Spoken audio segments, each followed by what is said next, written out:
Maswerteng tanghali po mga ka-STL. Narito na po ang resulta ng STL Pangasinan para sa araw na to, first draw January 18, 2025. Araw ng Sabado, naway ang mga natayan niyo pong mga numero kanina ay manalo nawa ngayong tanghaling ito, 12 PM. Kaya kunin niyo na po ang inyong mga tickets. Narito na po ang resulta. Ang mga numerong nanalo sa STL Pangasinan ngayong tanghaling ito, January 18, 2025. 12 PM, first draw result, 26 at 16 in exact order.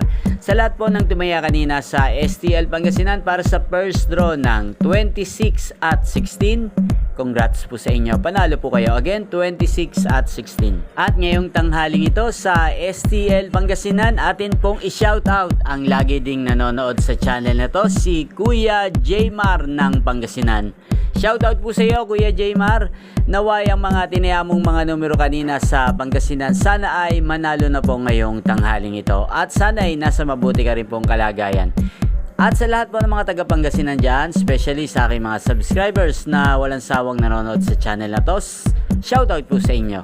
Inyo pong napanood ang resulta ng STL Pangasinan sa channel na to, Roderick Hernandez TV. Maraming salamat po sa patuloy nyo pong panonood sa aking channel. Magkita-kita pong muli tayo mamayang 5 PM. Again, thank you for watching.